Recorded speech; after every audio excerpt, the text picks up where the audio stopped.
CES is the biggest tech event on the planet. Every year, Las Vegas turns into the tech capital. Millions of square feet of exhibits, thousands of companies, and people flying in from all over the world to showcase and experience the future of technology. And CES 2026 started off a little rocky. Day one started with what I thought would be the easiest part, getting to the convention center. I tried taking the monorail from the Las Vegas Strip, and 3 trains later, every single one was packed tighter than a New York subway at rush hour. I realized that wasn't happening, so I decided to catch a lift. And halfway there, we hit a wall of traffic. Just a non-stop stream of people all trying to get to the same place at the same time. At that point, I did what felt like the only logical move. I hopped out and I walked the rest of the way, and I finally made it to CES. Once I hit the showroom floor, my first stop was SmallRig. This is a familiar name for creators and videographers. They definitely stood out from the pack with this Transformer-themed booth. Now these guys make tools and accessories that make filming easier. Tripods, batteries, lights, and more. But this year, the main highlight was their new S70 wireless microphone. It's a complete audio kit with 2 transmitters and 2 receivers, including a USB-C receiver for phones and computers, and a 3.5mm receiver that you can rig up to a full-size camera. One of the best things about these microphones is the ultra minimal design. Once they're in use, there's no visible branding, they're super compact, and they even have optional accessories to match certain color clothing so they stand out even less.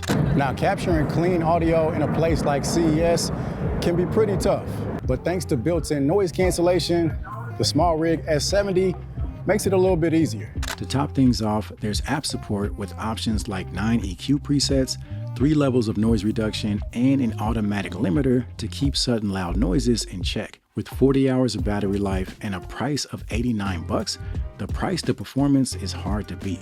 If you want to stay low-key but still sound professional, these are worth checking out. Now, one thing I love about CES is that even the most seemingly ordinary products are taken to the extreme. A great example of that is Dareu. These guys make gaming accessories like controllers, keyboards, and mice. And one of their flagship products is the Ultra 75 keyboard. It's got a 75% layout, and the standout feature here is the tool-free flip cover design. It's got a quick release structure that lets you easily access and customize the keys to your standards. It can be used wired, it can be used through Bluetooth, or with a 2.4 GHz connection. It's got built-in RGB, including 6 music reactive modes, and a color screen that supports images and GIFs. The control knob lets you easily adjust the volume, and the 8,000 mAh battery means more gaming and less charging. And if your main priority is performance, you've got features like adjustable actuation all the way down to 0.01 millimeters. I also checked out their Ultra 07 mouse. This thing has a sports car inspired design, which makes sense because it literally looks like a Lamborghini turned into a mouse. The standout feature here is the snap together shell design. It literally snaps together magnetically, allowing you to mix and match parts. You can even slightly adjust the size of the mouse to accommodate different size hands. It's lightweight, it's responsive, it's got a high-end sensor pushing 30,000 dpi, and it's rated for 1 million clicks. And the last thing that caught my eye was this keyboard. Aside from the attention-grabbing color scheme, the part that really stood out is the fact that it lets you swap out a digital display for additional keys and extra functionality whenever you need it. And by the way, Dareu is currently looking for global distributors. If you're interested, you can visit Dareu.com to join the Dareu network. Now, one thing you don't fully realize when you go to CES is how much walking you're gonna do. The first day, I put in 20,000 steps. After a very much needed lunch break, I was fueled up and ready to go.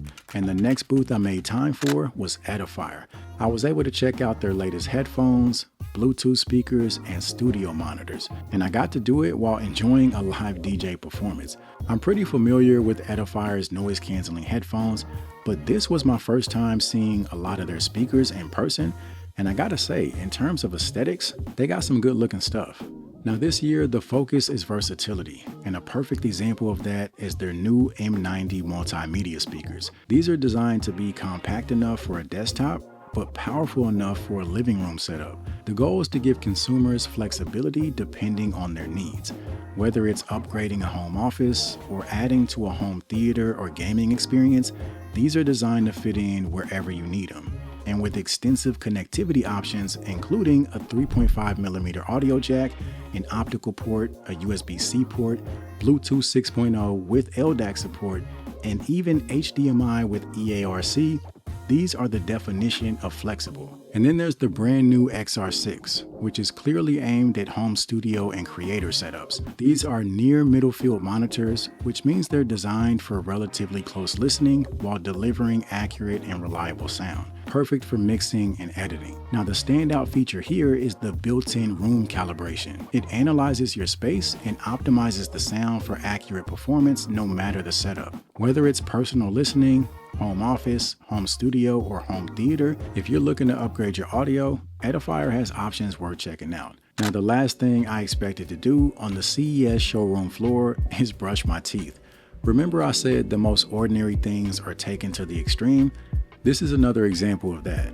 This company is called Sucus, and this is their Neos 2 Ultra toothbrush. It's essentially two products in one. It's a toothbrush, but it's also a water flosser. And as someone that owns a water flosser, this is a game changer. For one, it saves space. You no longer have to make room for a toothbrush and a water flosser on your bathroom counter. It's also easier to travel with because you're only packing one device instead of two. And it takes the work out of flossing because you can literally brush and floss at the same time. I know a lot of people probably skip out on flossing just because it feels like an extra step. But with this, you literally have no excuse not to floss on a regular basis. In addition to a vibrating motion, it also does a 20-degree sweeping motion for a better clean. It offers up to 80 seconds of water flossing per fill-up. It has different modes and intensity levels, and up to 30 days of battery life per charge. If you've used an electric toothbrush before, this one feels similar, but once you activate the water flosser, that's when you realize this thing is next level. I liked it so much, I literally bought two of them as soon as I got home, one for me and one for my wife. So in a nutshell, that was my first CES. It was overwhelming, it was exhausting, and at the same time, it was absolutely worth it. Obviously, I saw a ton of other things too, the usual flashy robots, cars, and tech most of us will probably never be able to afford, but what I really enjoyed was just discovering some of the simpler things. Tech I can actually see myself incorporating into my everyday life. So that's going to do it for this one. If you're interested in any of these products mentioned in this video, make sure you check out the links in the description. And as always, I appreciate you guys for watching, and I'll see you in the next one.